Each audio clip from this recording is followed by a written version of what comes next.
मेरे प्यारे गुरुमुख सज्जनों, भगवान ने सृष्टि की रचना की। इसमें उसने अनंत गुणों से युक्त अपने नाम, सत्संग, सेवा से आंतरिक खुशी पाने और भगवान के पाने के साधन जुटा दिए। उनका रहस्य यह जीव स्वयं नहीं जान सकता। तब भगवान ने कभी स्वयं साकार रूप में, कभी संतों के रूप में और कभी अनन्य भक्तों और प्रेमियों की जुबानी आनंद सुख पाने का रास्ता दिखाया है।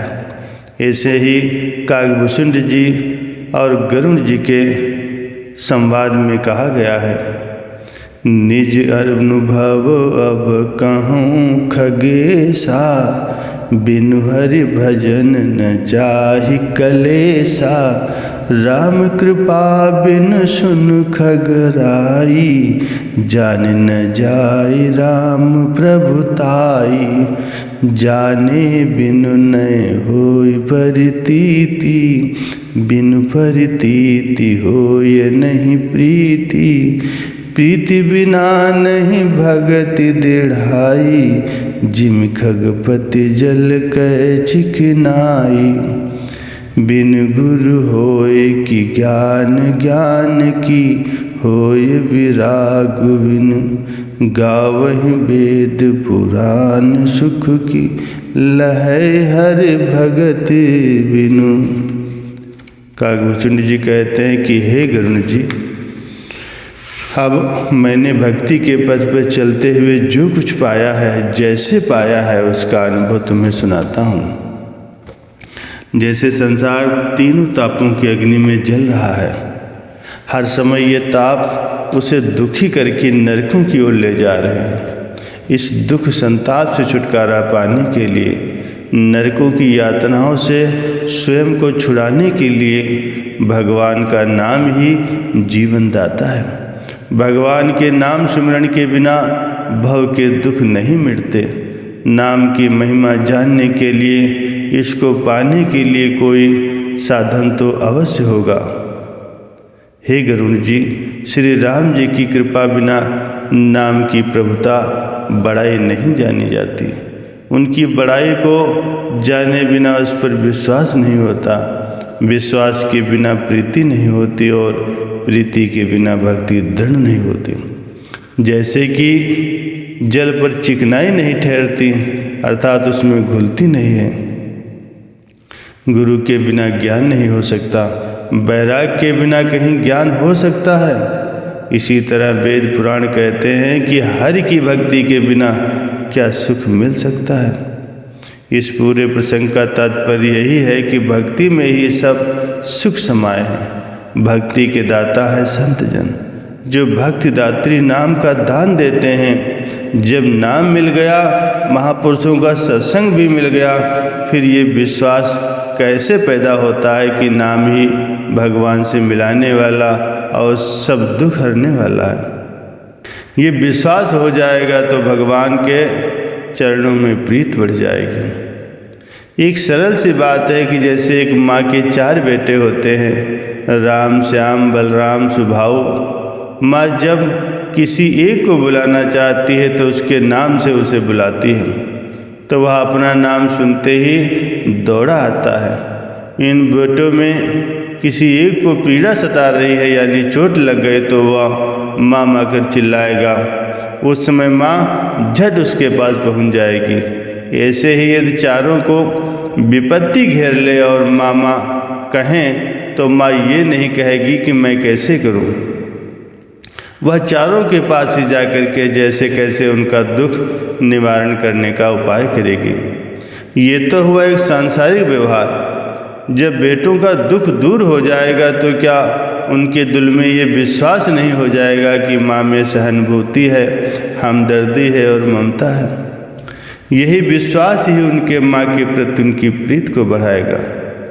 ऐसे ही महापुरुषों के सत्संग में जब ये ज्ञान उत्पन्न हो जाता है कि भगवान का नाम लोक परलोक में साथ देने वाला है, संसार के विषय दुख रूप हैं, जब इनका त्याग करेगा यानी कि वैराग्य हो जाएगा, तभी नाम में सूरत लगेगी। ये अपना अनुभव भी कहता है कि इतिहास में भक्तों के सत्य प्रमाण भी यही दोहराते हैं कि नाम सुमिरन सुखदाई है, दुख और कष्टों में साथी बनता है। जिसने नाम में लिव लगाई है वो जानता है कि दुख कष्ट उसके निकट नहीं आ सकते।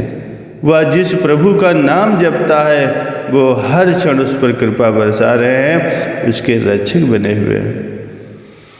संसार में भी जब सब ओर से इंसान दुख और विपत्तियों से घिर जाता है, उसे किसी संबंधी, मित्र अथवा सहयोगी से सहायता की आशा नहीं रहती, तब सब ओर से उसे एक ही आवाज़ सुनाई पड़ती है कि केवल भगवान ही सच्चे साथी हैं। उन्हें याद करो, वे तुम्हारी सहायता करेंगे।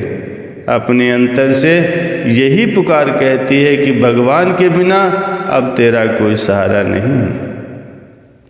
भगवान भी कोई न कोई रूप धारण करके उसकी सहायता करते हैं। तब भगवान की कृपा और नाम पर उसे विश्वास होता है और मन की वृत्ति भगवान की प्रीत में अधिक से अधिक दृढ़ होती है। तभी तो संतजन एवं प्रभु के प्यारे भक्त यही कहते हैं कि नाम सुमिरन में सुरति को ऐसे पिरा लो कि एक क्षण के लिए भी तुम उससे जुदा न हो पाओ। जब भगवान से जुदाई ही नहीं होगी, फिर दुख को स्थान भी नहीं मिलेगा। एक बार अपनी आदत बना लो। एक प्रसंग है, चैतन्य महाप्रभु के शिष्यों में से एक शिष्य ऐसा था जिसका नाम जप अंतर बाहर व्यापक था, अर्थात वो जिह्वा से हर समय नाम जपता था। उसे इसमें इतना आनंद आता था कि सोते हुए भी नाम जपता रहता था। जागृत में स्वाभाविक ही था, एक दिन किसी के मन में उसके प्रति द्वेष पैदा हो गया और वह उसे दोषी ठहराने की सोचने लगा। वो जब जंगल में शौच क्रिया के लिए गया तो वो दोषी भी पीछे पीछे हो गया। कहीं थोड़ी दूर छिप करके खड़ा हो गया। वहाँ उसने नाम जप की आवाज़ सुनी। उसने महाप्रभु से विनय की, महाराज तुम्हारा मुख से इतना गंदा है कि पवित्र नाम जप शौच के समय भी करता है। आंतरिक रूप से महाप्रभु प्रसन्न थे कि ऐसा कोई शिष्य बिरले ही होता है। बाहरी तौर से उन्होंने उसे बुलाकर कहा कि तुम शौच के समय नाम मत जपा करो। वह दूसरे दिन गया, अपनी जीभ को पकड़ के बैठ गया। द्वेषी भागा भागा आया और कहने लगा, महाप्रभु आज तो हाथ भी अपवित्र कर दिए। अपवित्र जगह पर हाथों से जीभ पकड़ बैठा था, उससे सेवा मत करवाना। महाप्रभु ने उसे बुलाया और कहा, उसने विनय की, प्रभु मैं तो आपके वचनों को शिरोधार्य करके ऐसे कर रहा था। आपने कहा जप न करना, क्या करूं, ये जीभ मानती नहीं है, बार बार मुंह में जाकर जप शुरू कर देती है और मैं उसे पकड़ के बैठा था। महाप्रभु ने मुस्कुराकर कहा, तुम्हारा अंतर बाहर सब पवित्र हो चुका है, तुम हमेशा ही जप किया करो। जिसने जीवन का आधार ही जप बना लिया है, उसने नाम सुमिरन भजन सब कर लिया है। भगवान ही उसके जीवन आधार बन गए हैं। भगवान श्री कृष्ण जी ने गोपियों के लिए कहा था, गोपियों के उनके अपने प्राण नहीं हैं, उनके प्राण मेरे में समा गए हैं। यही है नाम जपते जपते प्रीति हो जाना। जिन प्रेमियों ने नाम रस का आनंद पा लिया है, वे अपनी बाणी में कहते हैं, चपल चित चख ले नाम प्रसाद, परम मधुर पावन अमृतमय हरण सकल अपवाद। जाको चक खंभे से नरपत प्रकट किए प्रहलाद, ध्रुव ने प्राप्त कियो ध्रुवप्रद को विदित सुयस संवाद। नारद मुन विचरत वीणा सग लेत ललित आस्वाद, वेद पुराण शास्त्र सभारे गावत गुण अनुवाद। जागृत होत सुसुप्त जीव सब सुन हरि नाम विनाद। चिंता भय संशय अग भागे होवे दूर प्रमाद। महामोद मद तिमिर विनाशन भंजन सुजन विषाद हरिदास दे हरि भक्तों को नित नव नव आह्लाद। अर्थात ये मन नाम के रस का स्वाद ले, ये सब शोकों को दूर करने वाला है, दुख को हरण करने वाला है। इस नाम को जपने से प्रहलाद के लिए भगवान नरसिंह का रूप धारण करके खंभे से प्रकट हो गए। ध्रुव ने भी नाम जपकर ध्रुव की पदवी को पाया। नारद मुनि दिन रात वीणा के संगीत में नाम का मधुर अमृत पीते रहते हैं। संत वेद शास्त्र और पुराण सब की नाम की महिमा की बड़ाई करते हैं। नाम की झंकार कान में पड़ते ही अज्ञानी जीव भी परवश खिंचे जाते हैं और ज्ञानी बन जाते हैं। नाम के प्रताप से चिंता, भय, संशय, प्रमाद और पापों का नाश हो जाता है। भक्तों का दुख हरता है और महामोद की दलदल से फंसे हुए जीवों को उससे निकालने वाला सिर्फ नाम ही है। हरिदास जी ने नाम अमृत को पीकर उसका अनुभव सबको बताया है कि नित्य आनंद अंतर मानस को प्रफुल्लित करने वाला, नई नई खुशियाँ प्रदान करने वाला है। भगवान के साथ मिलाप हो गया।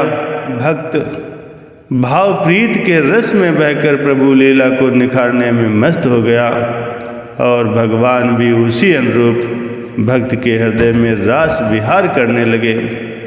कितना दिव्य मधुर आनंद है, ये तो वो जाने जिसने उसको पाया है।